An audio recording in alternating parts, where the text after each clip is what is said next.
Okay. So, first of all, I hope everybody's doing well. If you want to put something in the chat about how you are doing right now, I know some of us are painting walls, some of us are taking care of our birds, and others it's getting pretty late in the day. Um, and I always like to start with a little bit of centering. So just if we could close our eyes or just shift your vision a little and take 3 deep breaths.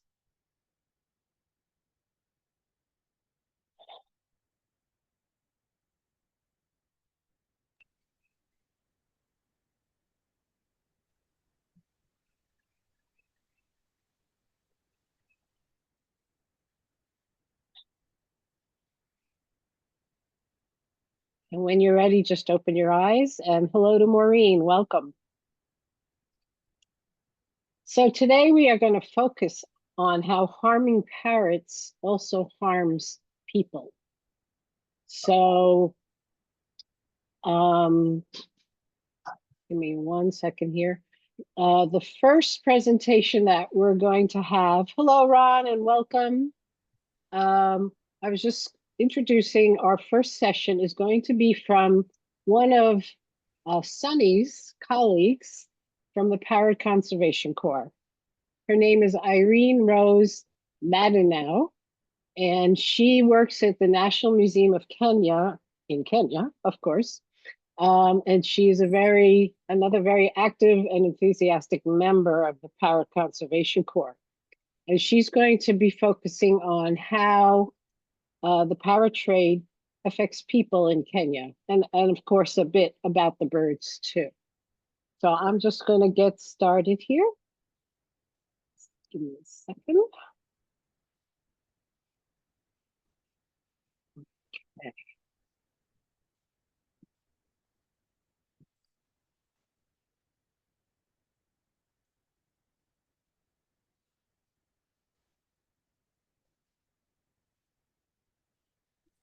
My name is Gail Colin. I am co-director of One Earth Conservation, along with Laura Kim Joyner. And One Earth is a founding member of the IAPP, the International Alliance for the Protection of Parrots. I also want to introduce Dusty. The little guy behind me is a 33-year-old cockatiel. He's been with our family for that long. We didn't know any better when we got him years ago. And I want to be clear that we are not advocating that you take your captive parrot and release it because the odds are good it would not survive, or rather he or she would not survive, but instead just learn how to take the best possible care of the bird you have. Also, don't buy a parrot in the future. If you're in a place where you can adopt, don't shop. Or consider getting a pet that might be more suitable, such as a dog or a cat that are domesticated and live happily in people's homes. The topic of our first panel is harm to people where parrots are harmed. I know that's quite a mouthful, but it covers a lot. I will serve as a facilitator of this panel, and I will introduce the rest of the panel as we go. Please paste any questions you have into the chat, and the panel will address some of them at the end of their presentations and also a discussion period. We are not allowing hands to be raised just because there are too many people for that. So first, just to give you a little summary of what this panel is about, we will be discussing the impact of harm to parrots, whether wild or captive, on all kinds of people. This can range from people who live with parrots in their homes to those who live with parrots in the bird's native habitats. It includes poachers and trappers, rescue and sanctuary workers, veterinarians, conservationists and researchers, government workers, animal welfare advocates, parrot guardians, zookeepers, children now and in generations to come, bird watchers, animal lovers, and probably many others I haven't mentioned. All harms to people that we'll be discussing are interconnected. Whether they occur domestically or internationally, legally or illegally, in the wild or in captivity, in rural areas or in cities. It's extensive, pervasive, and extremely difficult to control. As co-director of One Earth Conservation, I have been a witness from afar of some of the most extreme harms to people you can imagine. Some of our partners working with us to protect wild parrots risk their lives on a daily basis to do this, sometimes really dangerous work. We had one partner in Guatemala who a few years ago was killed trying to protect a nest on his property. We've heard many stories of and been witness to corruption, legal and illegal extractive activities, violence, poverty, and limited access to healthcare and education in some of our project areas. And this doesn't include the traumas and difficulties faced by others, such as rescue and sanctuary workers and veterinarians.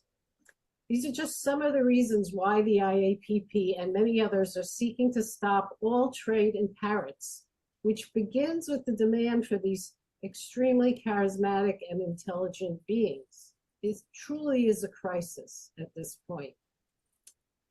So this panel features 4 amazing people from various walks of life, and I will introduce each panelist before they speak. Our first panelist is Irene Rose Madandow, who is an ornithology research scientist with the National Museums of Kenya. Her research interests include the survival tactics of plants and animals in changing habitats and landscapes, and she has a special interest in African gray parrots. I am going to help Irene because of she has some internet issues, so I'm going to be sharing the screen for her. Hello, everyone, and thank you for giving me a platform to say what I think about our parrot, the gray parrot, at least in our little corner here in Kenya, and how we feel about them, or how I feel about them, and maybe how we are almost giving up, if not for these small lifelines that we're getting from you. Next slide, please. I think you can see the photograph at the bottom, for me, bottom left. I'm standing on a crate, and there's a cage with parrots on top of beer crates. And this was due to a research grant that I got from the African Bird Club as a young research intern. And I wanted to find out about the trading parrots and what the community that lives around the forest, Kakamega Forest in Western Kenya, thought about the trade. And the top right, that's Kakamega Forest. And as you can see, all I had was a small, it wasn't a digital camera. I was just a starting intern. But I took a forest guard who loved birds and asked him to go with me up to the border of Kenya and Uganda just to try and see if we can see any parrots in any of these. And the people there thought that we were tourists going across, and we had to pose like that because if they knew that I am associated with a government institution, then I wouldn't have been allowed to even go around the hotel. And true to his word, we found these gray parrots at the back of the hotel. There were rats running in and out of these cages. They were given dry maize, and there was water which had some algae growing. And I just asked them, can I take a photo? And they said, yes, you can. But, look at the harm to parrots. First of all, we don't even know how many we have. We don't even know how many are being traded. We don't even know which ones are ours, because I was trying, even as a young research intern, to find out, are these ours, or do these belong to DRC or Cameroon? One thing that we found out from the community was ignorance was being funded so much, so that there's lethargy in even finding out what belongs to us as a country. And this ignorance is leveled up even up to the government institutions, so that the kind of status in protection ranking that is given to animals or wildlife in Kenya for birds is very low. I mean, you come to Kenya, and even if you want to give us grants, the government would be like, give us money for elephants or the rhino or something. And if you talk about birds, they'd be like, birds, that's what white people come to see here. But no, no, no. We are also interested in birds, and we want to look after them. Next slide.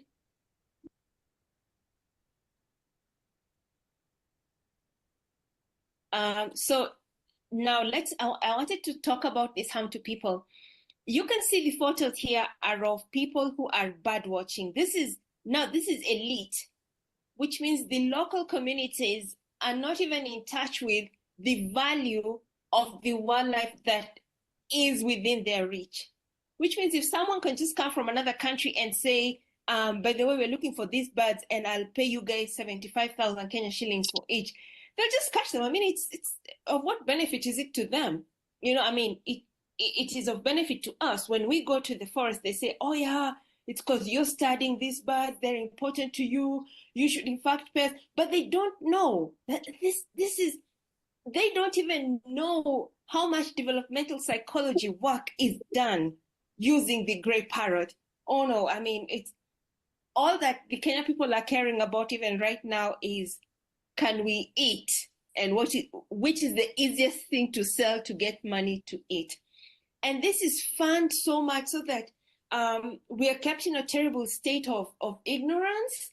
And so, education about our wildlife is left to those who are going to go to school, so that the local communities are simply left to these simple things like, we want a certain kind of monkey, and they don't even know if that monkey is valuable to this forest. No. I mean, it's all about money.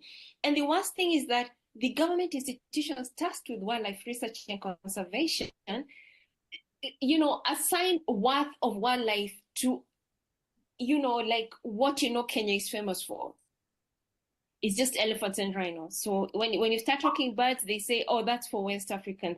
But that's like dampening even the research scientists' curiosity and love for what we want to do. I mean, not all of us can do rhinos, really. I don't even want to do research on rhinos.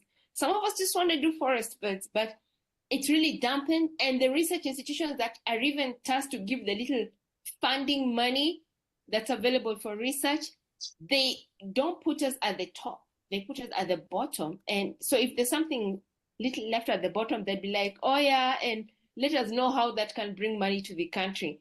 Does it have to bring money to the country? It can simply enlighten the upcoming generation about what belongs to their country. Below there is the forest guard who has since retired. He's called Wilberforce. He's taking a photo near the parrots. If anyone is able to, and you can enlarge that photograph, you can be able to see that I was even wondering, do these birds belong to Kenya?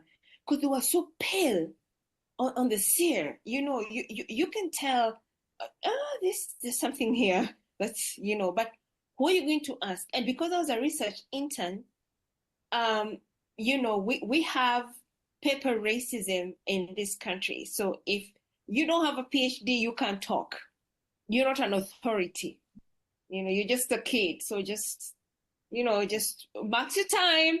Let the elephant people who have PhDs talk. Then you can talk one day. Let's go to the next slide. I was going to say something very brief about this because I know someone else is going to talk about it. But it's just to say that this builds up on the ignorance that even those who have gone to school, even as ecologists, I think just go to school for the sake of it, but don't really connect what we study as the wildlife and their ecosystem roles. Like we wait to hear from other people outside our country, like these are ecosystem roles that your wildlife are playing in your country, and then we're like, oh yeah, oh really, oh okay, so which wildlife really plays huge ecosystem roles in the savannah. And then we're like, oh, it was said by this one. But I would like for us to take ownership. And so for me, that's so frustrating. If I hadn't joined the PCC, by One Earth Conservation, I think I would have given up on parrots. I was just going to do my work on estuaries and just say, well, I mean, this is it. But is it worth it? Because I know what I want to do, and I'm pushing one of my colleagues now who's um, working with me on lovebirds, and I'm pushing her that you have to do a postgraduate study now on parrots. We have to get this out because now you have the PhD, as I'm still working on getting mine. Now you have to voice this out. Someone has to stand for the birds, and for us, it's very very tough because we have many more men in ecology than women. So we have even the gender racism to fight about, which is something we have to do daily. But for your voice to come up, I think we have to also hype up our research. And that's something we're trying to do even with our upcoming ornithologists, to put the birds, the parrots, or even the invertebrates, anything up on the same pedestal of conservation and research in this country. Let's go to the next slide.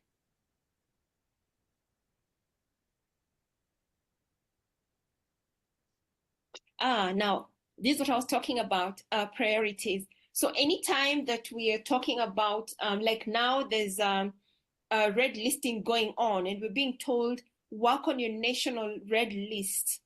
And some information was sent to the museum and it was on turtles.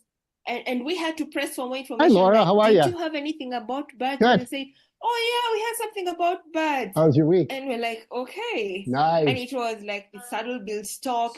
And we're like, those are water birds. And I'm very well aware of that because I had the waterfall research unit. But I said, what about the forest birds? I mean, what's going on there? Like, I mean, we have the information.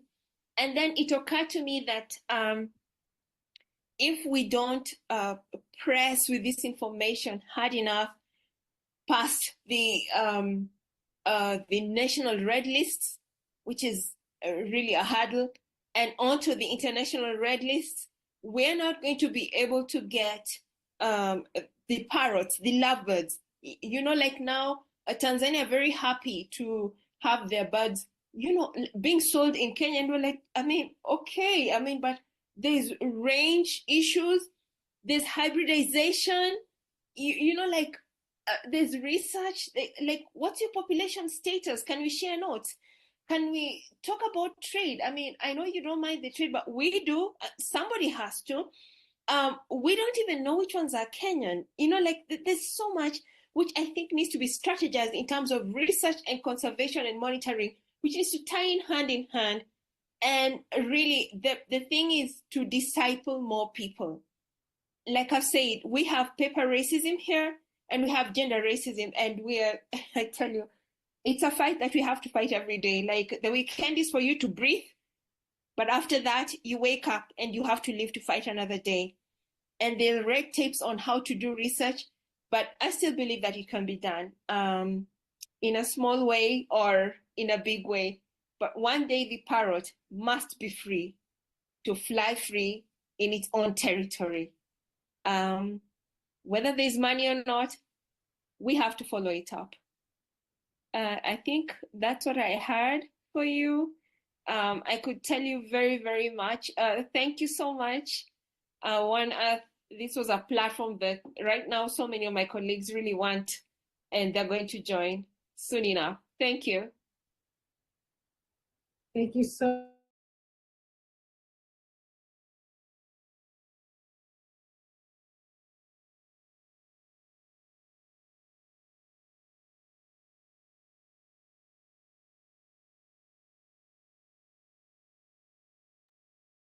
Okay, so we're going to pause here.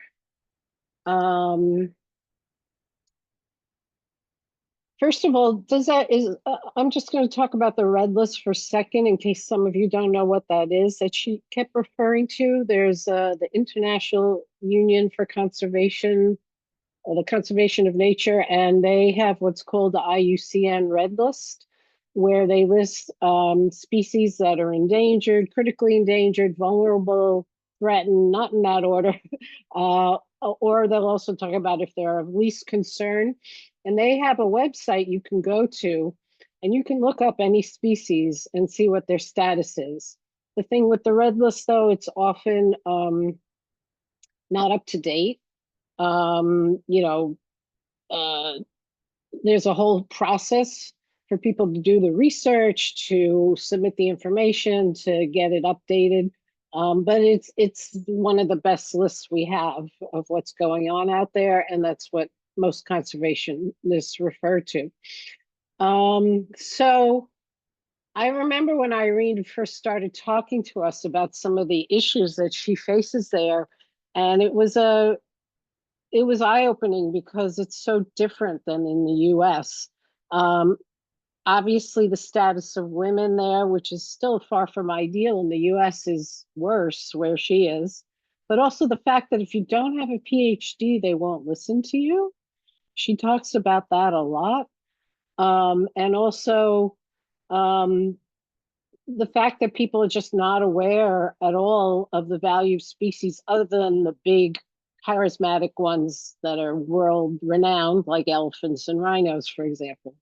So I'm just wondering if anyone has any comments or questions about this. Have you thought about the impact of harm to parrots on people in this sort of way in a country like Kenya?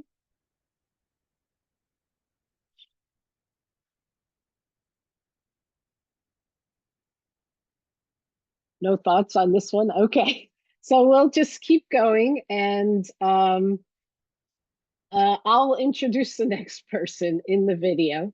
So I'm just going to get to that spot because we went a little past. Okay, so here we go.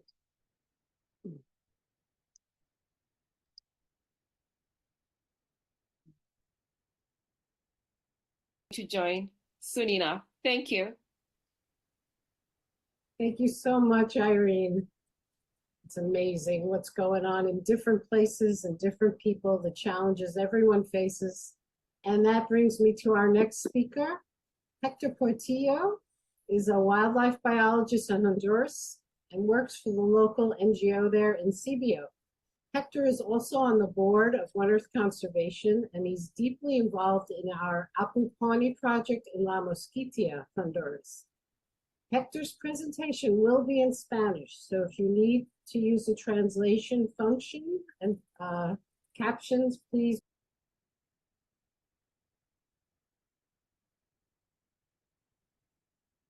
I'm sorry, I forgot to talk about that. I think we have at least one new person here who maybe hasn't used captions. So I'm going to turn mine on as well. So you want to go down to the menu and select captions, and then select your native language. And captions will appear on the bottom. They should show up. You want to be sure it says show captions. And then it should translate the Spanish for you. It doesn't work perfectly, but it's the best thing we have right now. I know that my captions right now are not showing up. Come on, captions, where are you? Oh, there we go. Be sure to toggle on translation as well to get that to work. Okay, sorry about interrupting, but I want to be sure as many of you could understand as possible. And Sunny, if you could kind of remember, we might need to ask your help. Sunny speaks fluent Spanish on summarizing some of this. I appreciate it. All right, here we go again.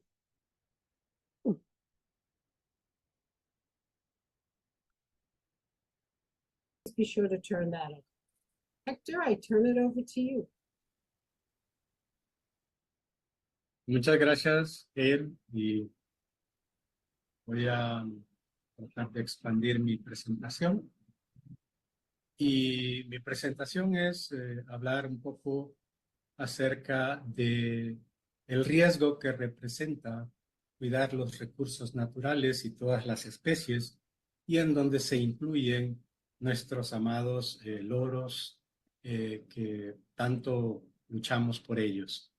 Igual que en la mayoría de los países, defender los recursos naturales es un riesgo y esa defensa puede llevar a la muerte, ¿verdad? Y lo que quiero contar aquí es algo que pasa en nuestro país y estoy seguro que se repite en cada país en donde nuestros grupos indígenas, campesinos y ambientalistas profesionales están luchando. Para comenzar, quiero mostrar nuestra primera mártir documentada que fue asesinada en el año de 1995, defendiendo uno de los parques naturales de nuestro país, Punta Sal, que está en el Caribe de Honduras, defendiéndola en contra de la agresión de la palma africana, que quería tomar tierras que le pertenecían al parque para sembrar la palma africana. Ella fue nuestra primer mártir. Luego quiero mencionar a Carlos Escaleras, que era una persona, y esto fue asesinado en el 97, era una persona que luchaba y luchó contra aquellas personas que en su localidad querían de igual forma sembrar palma africana y hacer una fábrica de aceites a la orilla del río Tocoa, que es muy utilizado por las comunidades. Y esa lucha lo llevó a perder su vida. Carlos Luna, en 1998, fue otro defensor de los bosques de Olancho, que es esto que estoy señalando, el departamento. Él vivía en esta zona de acá, y Olancho es el departamento más grande y donde se encuentran bosques de pino y bosques latifoliados más grandes de Honduras. Y por defender el buen manejo de los bosques, también fue asesinado, y aún él perteneciendo a la municipalidad, que es como el órgano que gobierna el departamento, lo conocían y aún así fue asesinado. No les importó, ¿no? A las personas que estaban detrás de este asesinato, que eran extractores de madera. Y luego quiero llevarlos a la región de la Mosquitia. La Mosquitia es donde estoy señalando básicamente esta parte de Honduras, que es verde. La Mosquitia es el territorio más grande con bosques continuos. Es de los 5 bosques más grandes de Mesoamérica, compartido con Nicaragua. Existen diferentes grupos indígenas, dentro de los cuales puedo mencionar el grupo Misquito, que es con el cual nosotros estamos trabajando.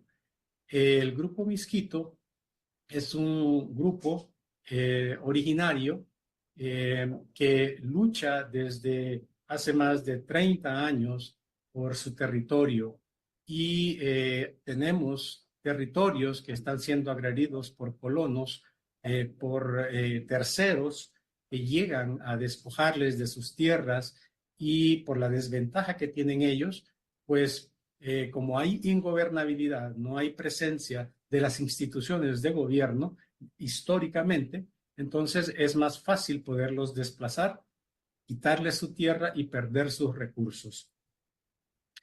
Muy exclusivamente quiero hablar de Tomás Manzanares. En el año 2009, él es un defensor de su gente, de su pueblo, de su tierra, de sus especies. Él está muy relacionado con la conservación de la guara roja en la Mosquitia hondureña. Él fue agredido, él fue atentado y le dispararon 4 veces en su cuerpo, y le produjeron heridas que pueden ser visibles aquí en la parte de arriba. Y lo interesante de todo esto es donde estamos nosotros, es el proyecto, el sitio donde está nuestro proyecto Apupauni.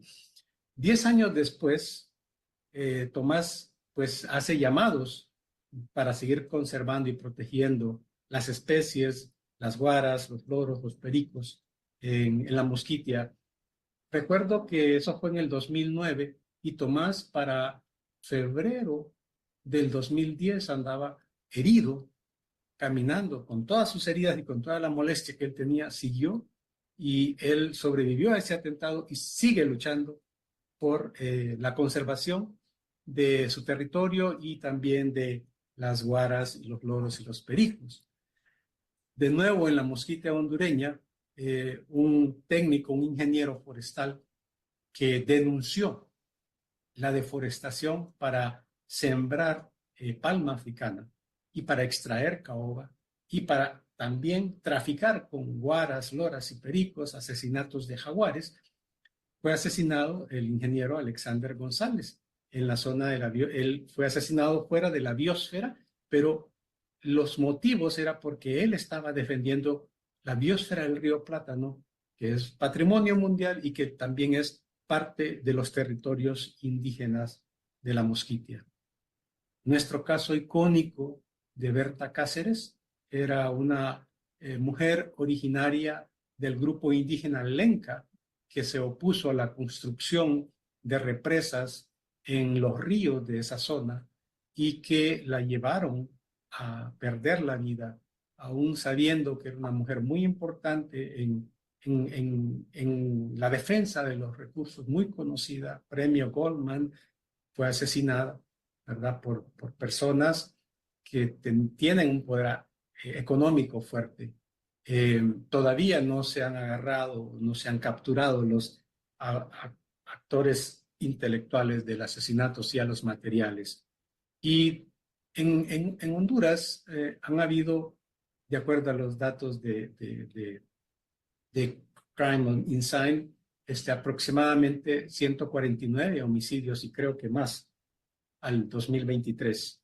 Entonces, la defensa del territorio, la defensa de los recursos, la defensa del tráfico ilegal de especies de madera, de pieles, de citácidos, que es lo que más se trafica en el país, puede llevar a la muerte. Y aquí tenemos un caso, el año 2023, el coordinador de nuestro proyecto, Apupauni, fue atentado cuando se movilizaba en el vehículo hacia un sector de la Mosquitia y afortunadamente no sufrió heridas, ¿verdad? El motor del vehículo detuvo los disparos que le hicieron y ellos salieron intactos, ¿verdad? Entonces fue otro atentado. Y el reciente, el de Juan López, un defensor del Parque Nacional Carlos Escaleras o Botaderos, que fue asesinado hace exactamente un mes atrás por la defensa de los recursos naturales, por evitar que se instalara una empresa minera de óxido de hierro en su zona y que iba a dañar todas las que son las cuencas hidrográficas en el territorio del parque. Esta es la zona de Guapinol, donde no solo él fue asesinado, hay entre 6 a 10 personas que han sido asesinadas en la defensa de estos recursos. Creo que en la Mosquitia, volviendo un poco a la Mosquitia hondureña, la Mosquitia actualmente está bajo una gran amenaza porque hay una orden de ordenamiento de los territorios y los acaparadores de tierra están queriendo adelantarse y acaparar tierra independientemente de cuál sea el costo, asesinando o no asesinando, para poder establecerse antes de que empiece a regularizar la tierra. Y aquí vemos personas organizadas también pidiendo justicia, ¿verdad? Pidiendo justicia por todas estas personas que han sido asesinadas en la defensa de los recursos naturales. Se le ha reclamado al gobierno y se le ha dicho que lo que se está haciendo actualmente no es suficiente, no basta con lo que se está tratando de hacer, ¿verdad? Se necesita mejores políticas, mejor presupuesto para acompañar estos líderes que están en peligro especialmente aquellos que están involucrados directamente con la defensa de los recursos naturales. Y con esto pues quiero terminar, y sabemos que América Latina tiene héroes ambientales que están luchando por la defensa de los recursos para el futuro de nuestros hijos. Muchas gracias.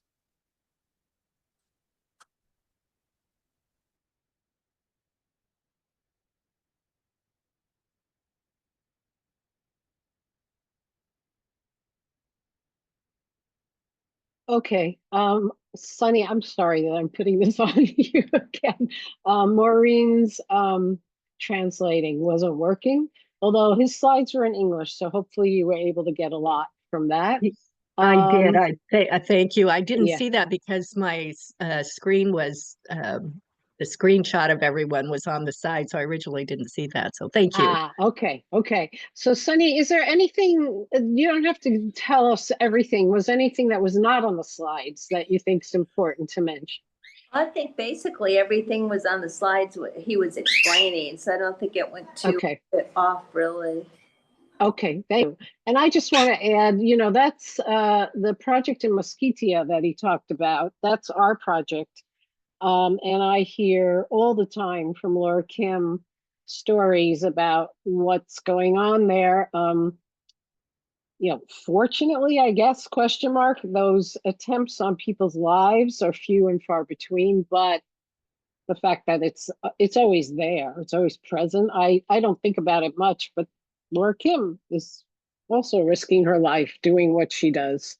There are people occasionally from the military, they'll have escorts, but it's very erratic. The government is not committed to always being there the way they should. They had even said they were going to have soldiers in an army post right in the forest there on a regular basis. And it hasn't been happening, although there is some talk of them building it, but we've yet to see it happen. But the people are really committed. The man Tomas that you saw in one of the slides, Laura Kim once asked him, Tomas, why are you risking your life for these birds? And his answer was,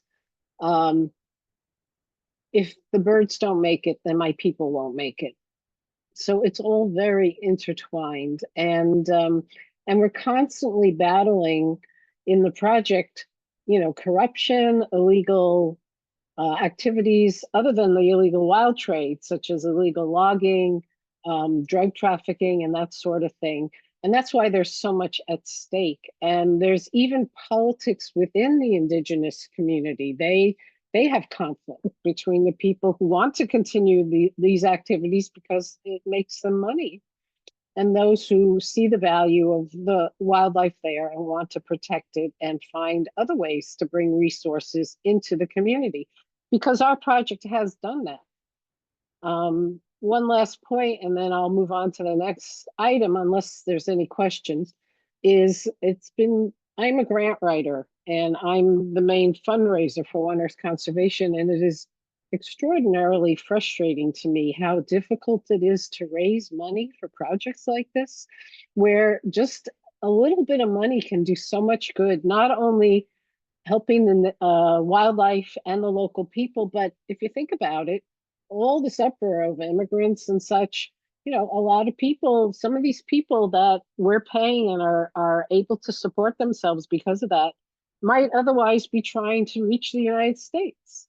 This keeps people at home, which is where they prefer to be. Who wants to have to do that kind of dangerous trip where you don't even know if you'll get sent back or die along the way? So if you know people in the funding world, I'm sure most of us here don't really, they need to support conservation much more, much more. And not just private funders, but governments. And I was just listening to a podcast this morning about, carbon credits and all this money that's flowing into, clean tech and all that stuff. And it's like very little of that is going to this kind of wildlife conservation. And that really needs to change. So are there any questions? Okay, so then I will move on to our next one. Let me get there.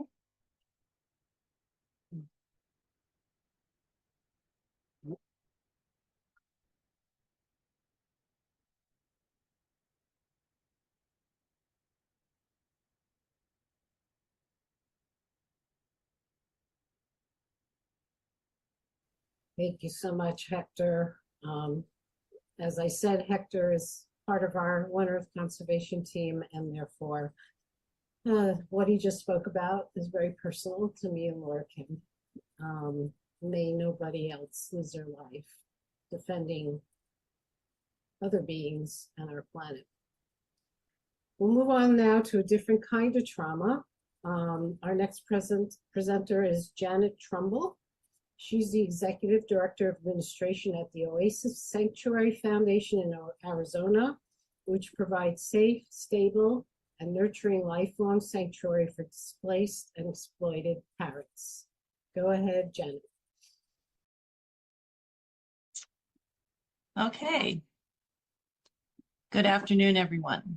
I'm Janet, and I am with the Oasis Sanctuary located in Benson, Arizona in the United States.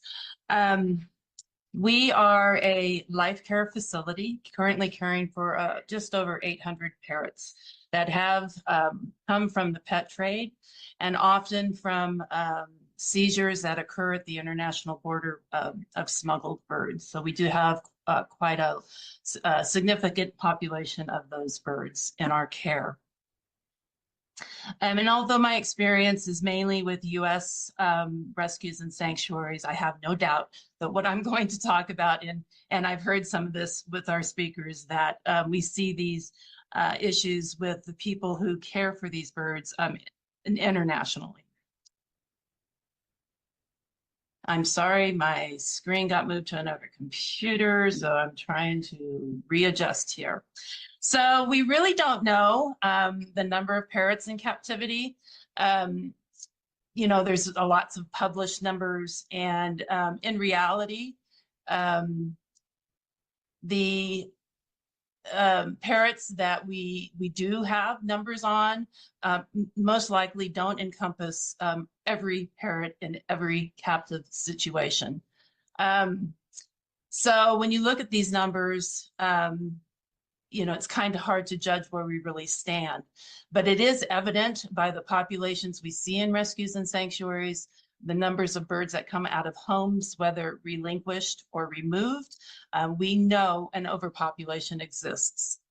But sadly, breeding and in captivity and extraction of parrots from the wild for the pet trade continues and filters into the pet trade and affecting these numbers. As a 27-year-old organization, we've provided sanctuary to breeders, pets, wild-caught parrots that entered the states prior to the 1992 Wild Bird Conservation Act. Many of these wild-caught birds are still alive and living with us today, now 32 years later. So what will happen in the next 32 years to the chicks and the smuggled birds currently being supplied to the pet trade? There are certainly good homes and wonderful guardians of these parrots doing the right things for them, but there's just not enough. And many parrots are left to languish in closets and basements and neglected and left to die.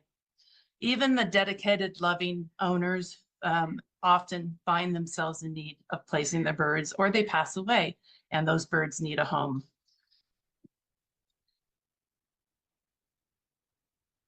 Our successors will continue to struggle to care for the millions of birds in the pet trade and being fed currently into the trade today.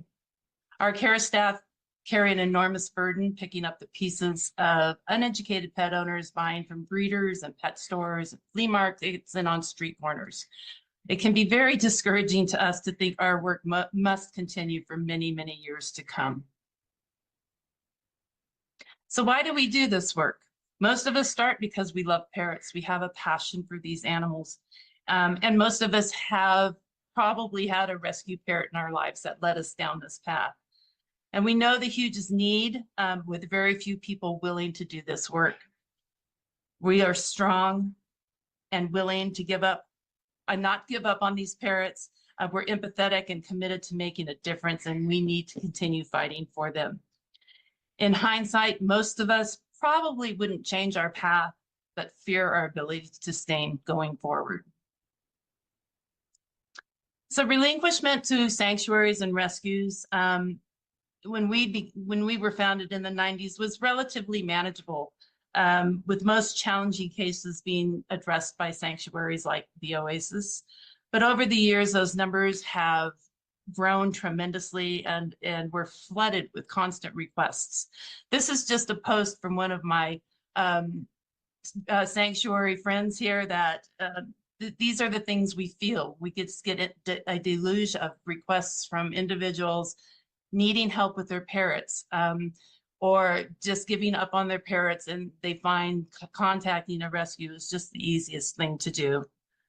Oasis receives more than 1,200 requests a year. Sometimes some years we've hit over 1,500 requests to help annually.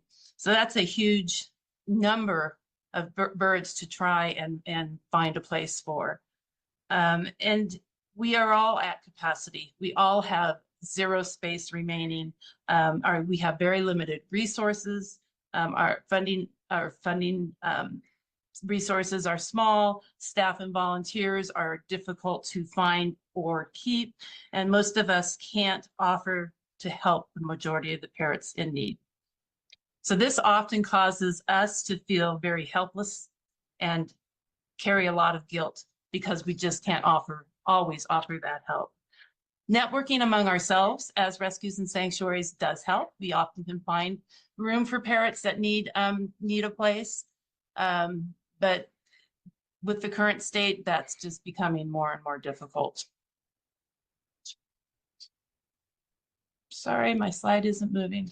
So to support the numbers of parrots in need, many of us have had to build multi-million-dollar buildings and staff to support the parrots that continue to fill our facilities. Most founders or directors are trying to manage these huge projects while balancing the need of the parrots, the need of their volunteers and their staffs, handling all the administrative tasks, and of course the rescues handling adoptions. So it's a very heavy load that we carry, and our priority is always the parrots, and sometimes other things get put to the side, but with the numbers we deal with, I have 9 people caring for 800 parrots. So that is our day. We care for the parrots. Everything else has to happen around that. It's a huge load to carry. Our fundraising efforts to support these parrots is huge and never ending. Their needs never end. And there are just inadequate resources of funding for facilities to provide stimulating social environments for these animals, for their specific diets, their intense medical needs, and then the day-to-day care of supplies and staffing and other things like that. So the needs are many. So I want to tell a story, a bird story, because of the impact it does have to caregivers and guardians of parrots. BJ was a bird that came to the Oasis in 1999. He was a wild-caught parrot and kept in a cage for 17 years on the back porch of a home in Phoenix, Arizona. So in the heat of summer, he was trapped in this small cage. He was significantly malnourished and starved. He had leg and spine deformities that caused difficulties walking, and he could not perch. He was rescued by a couple who had to cut the cage away from him to get him out of that environment. He did integrate into our flock and did pretty well, but he refused most human interaction and really had little trust for the people who cared for him. So these types of rescues happen regularly. Not all rescues are this traumatic. BJ was a severe self-mutilator. And so working through those situations, managing those cases, bringing these birds back to health, bringing them back to a point where they are actually thriving and have some life in their eyes is very difficult, very time consuming, and an effort we all take on often. But these things can lead to a lot of emotional trauma and stress in our day-to-day work. So caregivers or guardians can experience both emotional and physical trauma. We are committed and work 24/7, 365 days a year without break. We experience trauma caused to dealing with the animals that have suffered emotional damage and trauma. As with BJ, often we see birds come in that really have no will to live. We're dealing with those types of wounds that they inflict on themselves as when they're found in those horrible situations. It can be very heart-wrenching, and it does occur more often than we like to admit. Even less traumatized parrots that come to us come with baggage. We see lots of behavioral issues that we have to manage every day. On our little islands, in our little rescues, it can just be daunting and very overwhelming to manage these things. But keeping in mind that we have others around the world dealing with the same issues, feeling the same things that we feel every day, does help us to keep going. We know that we're not the only one trying to make this happen. And having these alliances certainly makes a big difference, so we can share those experiences with each other. So another thing that we deal with, we all want to work with parrots, but in our world, we have to work with people very closely. These people that request help for their parrots are often very emotional, very high-strung, can be very threatening or demanding. We're dealing with individuals who suffer their own hardships with medical issues, loss of loved ones, hoarders and abusers. Some of us aren't always prepared to deal with that. And we have to get in our mind space and be able to assist them so that the outcome is positive for everyone, including the parrot. But that's very difficult, and it really weighs heavy on us very often. We often don't allow time for self-care. We don't take time to get away. Our hobbies go by the wayside, and our relationships are very hard to deal with and maintain. We're often alienated from our families and friends and our loved ones who don't understand our desire to make a difference and what that takes from us. Everything we have goes to the parrots. These experiences impact us again and again and can cause a wide range of emotional trauma, as you see here. And guilt, hopelessness, and sadness are very prevalent. Anger can occur as well. So these emotional traumas can cause us physical trauma. So our work is very physical. We are on our feet all day long. We're carrying heavy things. We're constantly bending and kneeling and stretching and walking. And to have the emotional trauma on top of the body that's just really tired, it can wear you down really, really quick. So we deal with regular exhaustion and those emotional and physical traumas on top of it. And if it's not addressed, we can run into more serious issues with compassion fatigue.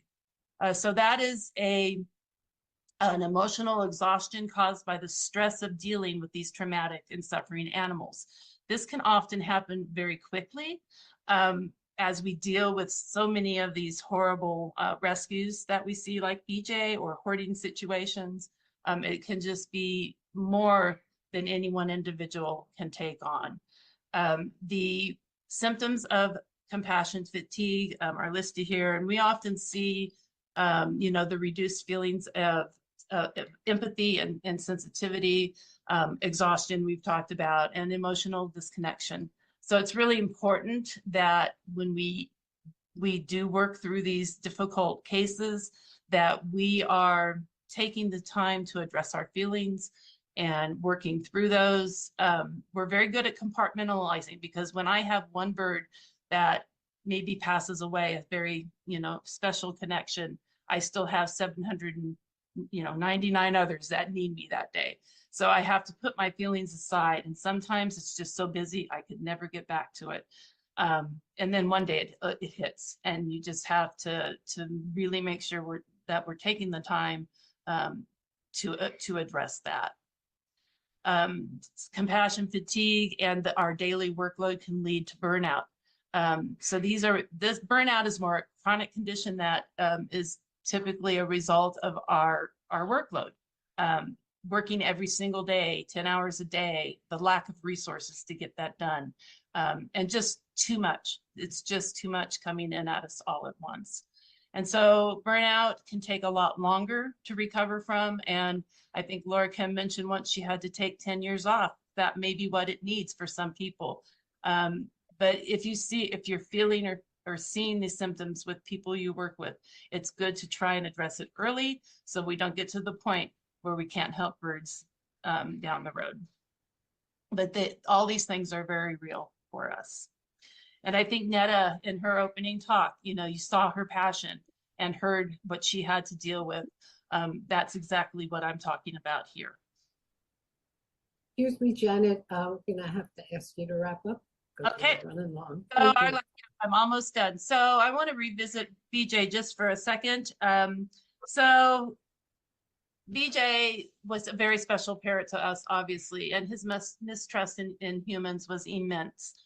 It took him 13 years to allow a human to touch him, and we gave him that 13 years. So those are the moments that give us the will to continue and the warmth in our hearts to help another parrot in need. So BJ passed away. He had his mate, Pele, who he had bonded with just 3 years before, by his side, and all of us, of course, honored to be his champion. And although he found a sliver of happiness in captivity, how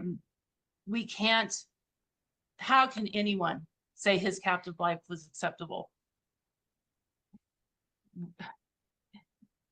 We must address the parrot crisis now and stop the trade. Those of us here now know in our lifetimes, millions of parrots will still be captive and will need to be supported. And although BJ didn't have the choice to live his life wild, many have been saved from the suffering of captive life, from the hard work and struggles of many of you here with us today. We thank you seriously for that. I think we all agree this should have been BJ's life, living wild. We hope that today you will commit to action and step up for the parrots to end the parrot crisis. I'm sorry. We can help rescues and sanctuaries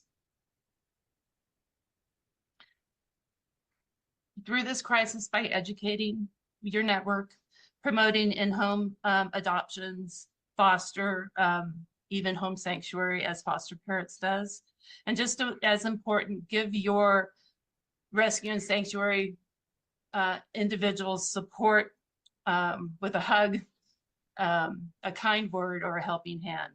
So we know our road is very long and we need your help today. Thank you.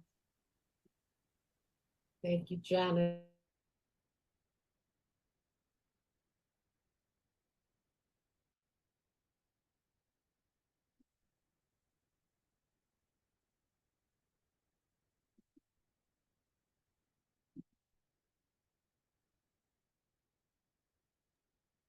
Sorry, I lost you guys for a second there. Yeah. So I just wanted to give you guys a minute, because I think this is the one section you probably can relate to the most so far. Does anyone have any stories they want to share or any questions?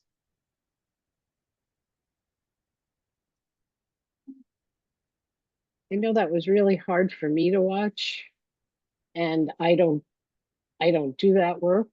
I don't know how you do. Actually, can I ask you, what do you do to help yourself get through some of the traumas that Janet talked about. Catherine, you want to say something? Yeah, it's pretty hard to listen what she was saying, and she gets emotional at the end. And oh my God, I have 9 parrots, and most of them have a really bad past life. My oldest one is 36 years old, but he's been alone all his life. The new one I just got home, a Goffin, Cacatois Goffin. Goffin Cockatoo, sorry, it's been 20 years in the lobby of an hotel in a cage. So I don't know. It's so hard to see what happened on the dark side. I mean, and on the other side, we still have all the breeders, which is doing the promotion of their birds. And when we are close to the rescuer, it's like, oh my God, it's an horror. I think I don't know how we can change things. I mean, sometimes it's like just it's so big. The breeders are having the money, and the one who have the sanctuary is they paid for everything. They need to find some financial support. So I don't know. It's so discouraging. I don't know if I can say that, but wow, yeah, it makes me emotional too, I think. Yeah, thank you for sharing that. And another problem I know, because we formed the IAPP with people, a lot of the people who are involved are from sanctuaries and rescues. I'd say they're the majority. And on top of everything else, you just have no time. So it's hard to, jump in and get really involved. So, right now, One Earth Conservation kind of been taking a little bit more of the lead because Laura Kim is out in the field, but I'm here. So I can take a little more time to do it. But unfortunately, I can't do it alone, and I need support from people like you. So I do urge you, if you're not in Slack already, to get in there. We're trying to work on getting things more active in there. It's slow going, but if you could just keep an eye on that, even if you have 5 minutes once a week to go in and put in suggestions or sign a petition or whatever, every little bit would help. I think it also helps to have each other to talk to.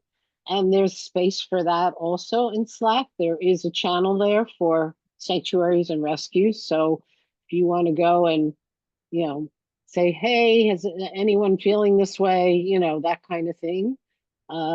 That's a resource for you no matter where you are in the world. Does anyone else want to make any comments before we go to our last speaker? Yeah, Rich here. I'd Go like ahead. to say something. I've got countless stories, as Janet talked about. It definitely got to me, her story about BJ. But some of the things that to add to the glut of the problem is we now have 2 pet stores in our area that now allow you to finance your purchase. Oh, wow. The one is it's a rich girl's family who has their own private jet, who jet down to Florida to pick up all their bred babies. The average prices there are probably 10 to 12 times what you see in even regular breeders. We're talking like, and they do a lot of the hybrids, like a blue eclectus for $20,000, and they'll allow somebody to finance that like a house. And it just, I think it's a lot about education, and it's mostly educating the general public, because there's nothing we're going to do to educate the breeders and the pet stores. The other thing with the other pet store we see is he doesn't do the breeding. He just buys birds from everywhere and commingles them and does no vet work or disease testing. Has had PDD, has had beak and feather, and has had psittacosis. So, and yeah, I see a lot. Yeah, I will tell you this, that in the 30 plus years I've been doing this, that probably I can count on two hands the number of surrenders that we got that had seen a vet on a regular basis and had the disease testing done that we do. But other than that, nothing. Yeah. So it's just pretty awful. I do want to remind you, I think I mentioned it last week, that the IAPP is planning either a Parrot Crisis Day or Parrot Crisis Week social media campaign in March. And we're also, we're having two meetings in February. One is about that, and the other is about doing a pet store campaign. And, you know, we're mostly targeting the big chains like PetSmart, Petco. But, you know, what you're talking about, Richard, I mean, that sounds like it's a local, I don't know if it's store or breeder that's financing that. It is, yes, they're both local. So maybe there's a way to take what we're going to do against the big chains and do it more locally. I don't know. But if you guys have the time, I'll, unfortunately, when I'm showing a video, I can't go research and find information. So if you'll give me a few minutes at the end, I will look up the dates and times of those meetings if you can make it, or if you want to get in touch with me or anyone else afterwards to learn what happens at the meetings. Maybe there's a way we can support you in some kind of campaign against them. Great. I'd love to be part of the meeting. Yeah. Yeah, me too. And do you think it will be possible that we get in touch? Maybe I can do some translation to do that in Quebec here in French or something, because we do have big market bird store too that I would like to do the campaign. Yeah. Yeah, I mean, for example, I know the subtitles are not great all the time, but they're better than nothing. And we have used them successfully in the PCC meetings where some of the members, about half, or only speak Spanish. So that's one thing that we can do is, you know, we host the meeting on our Zoom, so we have access to that. Otherwise, it might mean someone taking notes and maybe translating later. You know, it costs money. Unfortunately, I was once in a group where they hired translators to be on Zoom and they can do simultaneous translation, but you have to pay for that. None of us have the money for that. I do want to read one comment in the chat. I know that Parquet de Nature and my French is worse than my Spanish, so pardon my French. She's busy, she can't speak right now, but she wrote, I managed to deal with all the stress and bad feelings the parrot reality brings me by taking pause from social media sometimes, by cooling off with social activity, by taking time in nature, and also by letting my anger go with other people involved in this with me, like Catherine. They're friends, I guess, yeah. We must have a strong mental health to deal with it every day and take good care of it. Yeah, I mean, you know, it's easy for me to talk because I have more time than you guys do, but I always make sure that I do engage with my family, with my friends, with my hobbies, step away from the work. But again, sometimes that's not possible. So doing as much as you can. But I do know that some friendships have been made through the IAPP where people are supporting each other, and it is making a difference. And you heard from Irene that being in the PCC, she was ready to leave working with parrots, and now she's more committed than ever. And we're providing her with a kind of emotional support as well as advice and ideas about how to get resources that she never had before. So I do encourage you to get involved however much you can. Maureen, I just want to ask you what you can do locally. Where are you? I don't remember where you are locally. I'm in Oregon. Okay. Yeah, so, you know, I don't personally know of rescues in Oregon, but I'm sure there are some. Well, hopefully there are some. We do know of some on the West Coast. And just so you know, we just received information. There's SoCal parrots. They're in the area of Los Angeles, and they had to evacuate because of the fires. So Pat Lattice, who was at some of the first sessions here, has been keeping us up to date on what's going on with that. So just having people to communicate with can make a difference. Okay, so I did put a link, Catherine, in the chat to where the YouTube videos are being posted of these sessions. Also, if you go to the Alliance for Parrots website, there is a resources page where we archive the summit. And you can see everything there, not only the presentations you're seeing now, but the discussions and other things that happened during the summit when you have a chance. So either place. One Earth Conservation also has it on our website. Okay, so let me go to our final, offering to translate into French. That would be fabulous. That would be so great. Thank you. Okay, so let me go to our final presentation here.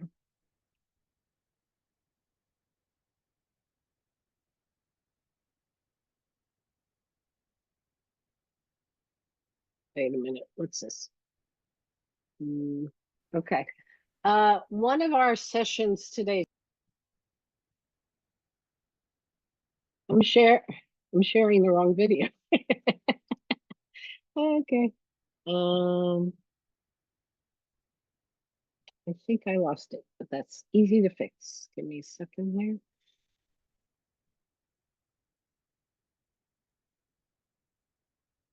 Okay.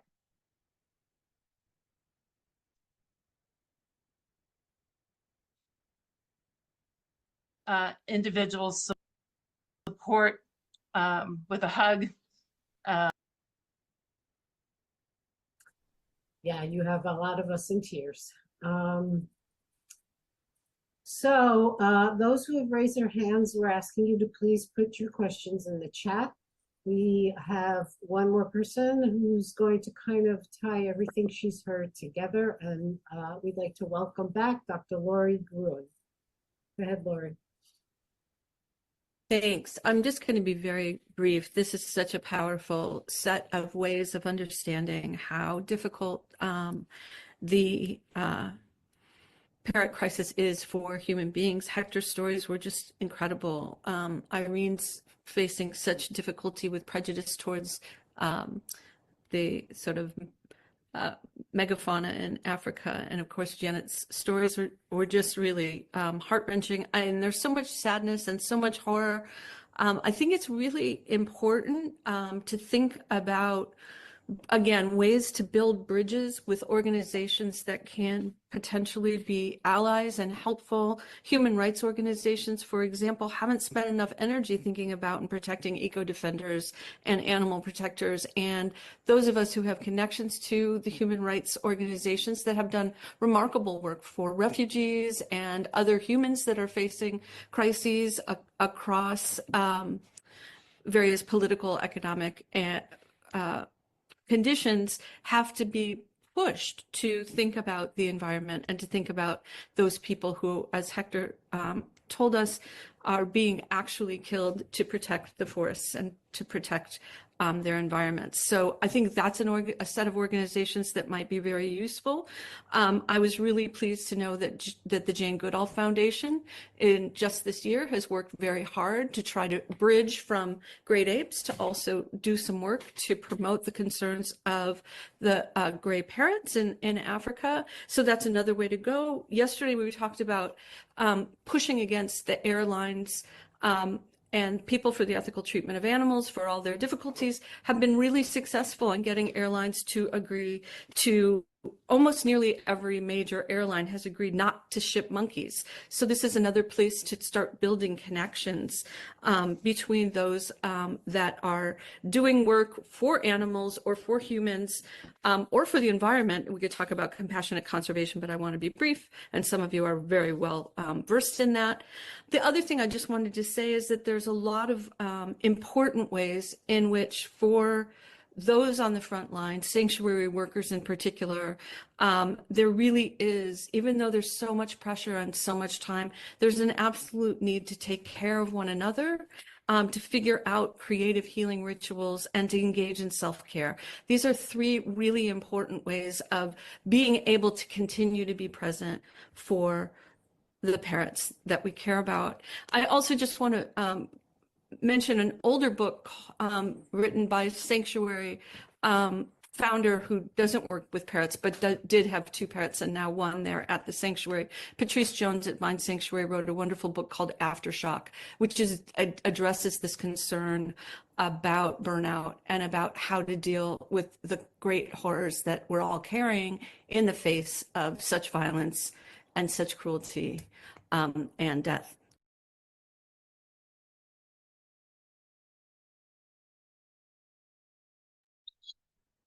Okay, I forgot that Dr. Gruen had done the keynote talk that day, and that's why I didn't introduce her better, and why her presentation was so short here. So what I'm going to do is give you a link to where the bios are, so you can not only read about her, but everyone else that you've seen. So that's in the chat, but I will go and find her her bio right now. So I can, there we go. She's a leading scholar in animal studies and feminist philosophy at Wesleyan University. She's the author and editor of over a dozen books, including Ethics and Animals, An Introduction, Entangled Empathy, and Animal Crisis. And she's the founder of the Wesleyan Animal Studies, I guess, series or department. And you may want to go back and watch her keynote. It was excellent, as was Laura Kim. Laura Kim was the keynote the first day. Okay, so that wraps up. We have some time. So what I think I'd like to do is, remember we had one video that we watched from the first day, Messages of Unconditional Solidarity. There is a second one that I'd like to show you. And then we can do any final comments or questions before we end for today. So here we go with that. Oh, wait, oops. Wait 1 second. All right, here we go.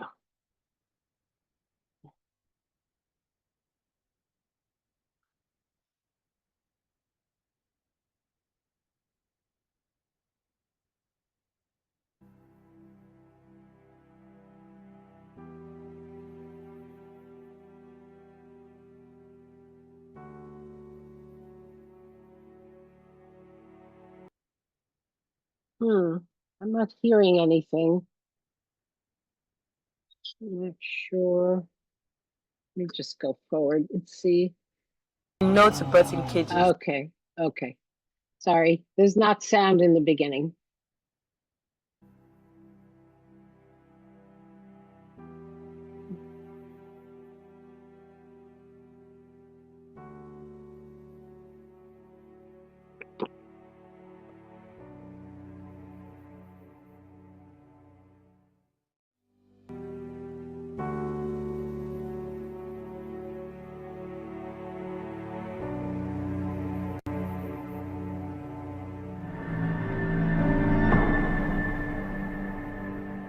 Muy buenas tardes, mi nombre es Moisés Daniel Pérez Díaz, soy de Guatemala, soy parte de un grupo de conservacionistas de cetáceos 2024, donde estoy muy emocionado y de mi parte es que los loros puedan volar libres.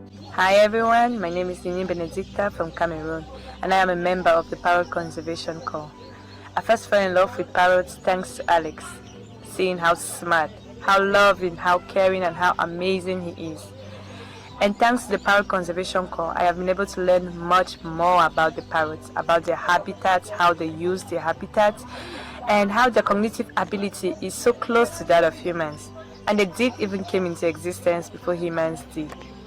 And I have also learned that the parrots deserve to be left to roam free in the wild and in their natural habitats. So I am sending out this video to join the others to say stop the demand for parrots, stop the parrot trade, and no to birds in cages. Thank you. Hello, I'm Leonardo from Italy and I'm part of the Parrot Conservation Corps of 2024, and I think that parrots, like all birds, should not be kept in cages and should be able to fly free. Hola, soy Alicia González de México, soy parte del cuerpo de conservacionistas de citácidos y pienso que los loros merecen volar con sus amigos y con su familia y ser libres tanto como lo merecemos los humanos.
உனக்கும் எனக்கும் ஒன்றும் பெரிய வித்தியாசம்லாம் ஒன்றும் இல்லை. என்ன மாதிரியே நீயும் வாழ்க்கையில் நிறைய கஷ்டங்கள்லாம் அனுபவிச்சிருக்க.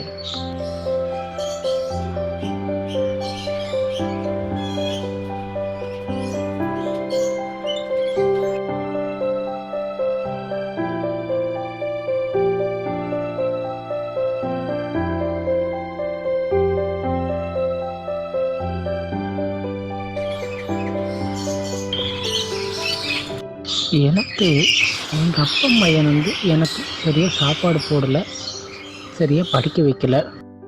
ஸோ உனக்கு உன்னோட சொந்தங்கள் யாருன்னு தெரியும். ஸோ உன்னுடைய சொந்தங்களோட நீ காட்டுக்கு போகணும்.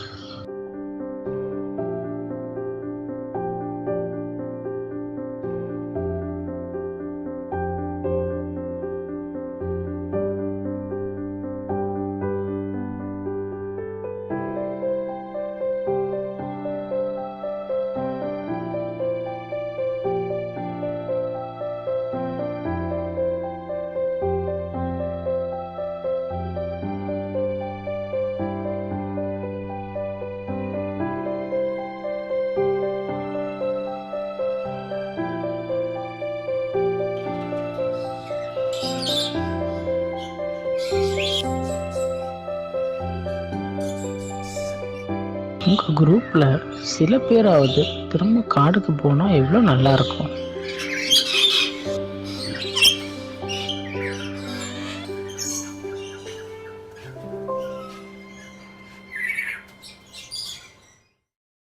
Muy buen día a todos. Mi nombre es Jenny. Quiero compartir un poquitito de mi historia. Bueno, les comentaré, crecí en medio de lo que es el tráfico de animales cuando tenía alrededor de 7, 8 años. Vi cómo a mi alrededor mi familia, ¿verdad?, vendía animales, compraba animales, miraba ciertos animales morir porque ellos están acostumbrados a la libertad. Entonces a muchos de ellos venían y se sentían tristes y morían.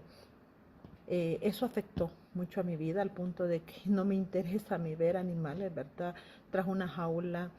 No me gustan las mascotas, ¿verdad? Cuando tienen tal vez un perico, un animal, un loro, ¿verdad?, tras una jaula, me trae muy malos recuerdos. No me gusta verlo.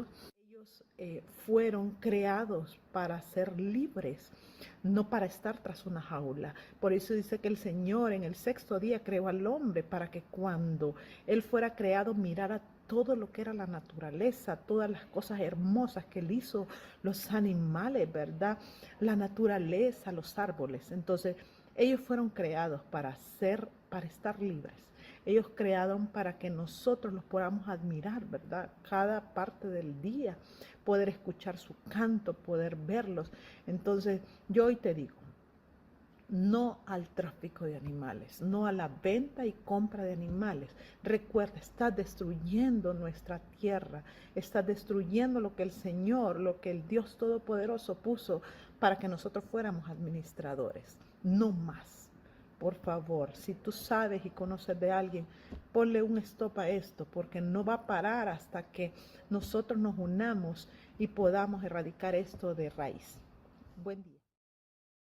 Indonesia is one of the largest island countries in the world, with over 16,000 islands, of which only about half are inhabited.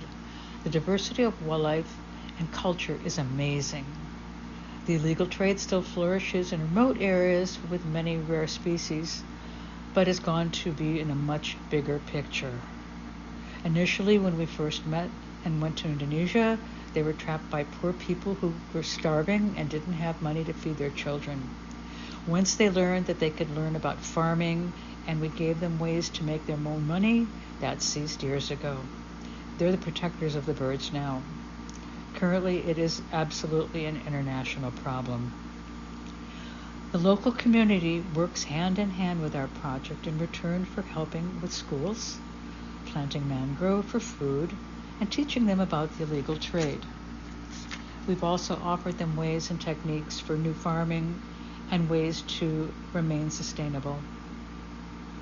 To date, in partnership with the local community and the government, we have returned over 8,000 parrots and lories into their endemic homes and back to the wild.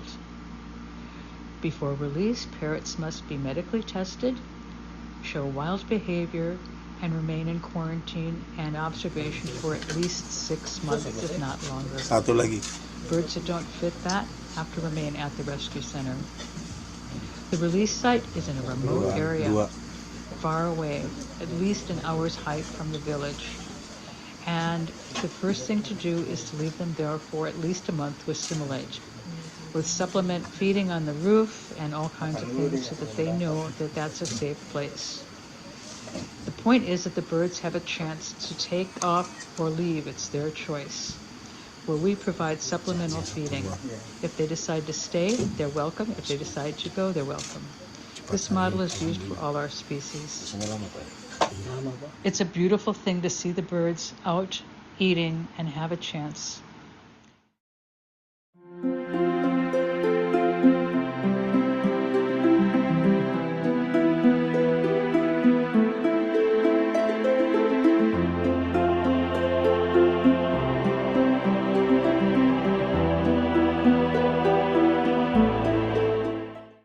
Compren porque por el mismo hay mucho problema a la naturaleza, hay mucho daño a la naturaleza, a los polluelos, a loras, pericos, todo lo que es especie de loros. Sí, ella dice que las aves, ella ha encontrado aves quebradas, fracturadas, alas y piernitas, y así mueren muchos. Entonces pide favor a los saqueadores terminar en eso, no hacer daño, porque ella también tiene una vida como igual como el humano, tiene sus papás, su mamá, y quiere estar junto con ella y vivir una vida. No, también no a la compra, y para que no sufran ellas. Si termina la compra, entonces termina también, los saqueadores no van a estar robando, porque ¿quién va a comprar? Entonces, favor, no comprar. Sufren esos animalitos, pero por ahí vienen muchos problemas, amenazas de muerte, carro abalaciado. Nosotros pedimos tomar conciencia a las comunidades nuestras y no sacar polluelos, porque ellos también quieren vivir libres, volar libres. y también a los compradores más al extranjero. Favor, amigos, cortar la compra y para que vivamos un tiempo en paz, ¿verdad? Ellos vivan felices y nosotros también, tal vez para esas amenazas de la protección de fauna y flora, porque nosotros lo hacemos eso. Y no más, al mundo entero, no más compra ilegal de guaras ni loros.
It warms my heart to see the people literally from all over the world making these videos. I hope that it has that effect for you too. Just to know that, you know, I just think that, I know maybe this is idealistic, but if the world were to focus on parrots alone, it would make a huge difference, because when you conserve parrots, you're conserving so many other species as well. When you're stopping the illegal trade in parrots, you're stopping other illegal trades as well. And we can all learn from each other. So anyway, I'm in the process right now of putting in the chat the 2 meetings that I spoke to you about. I'll need a minute to do that.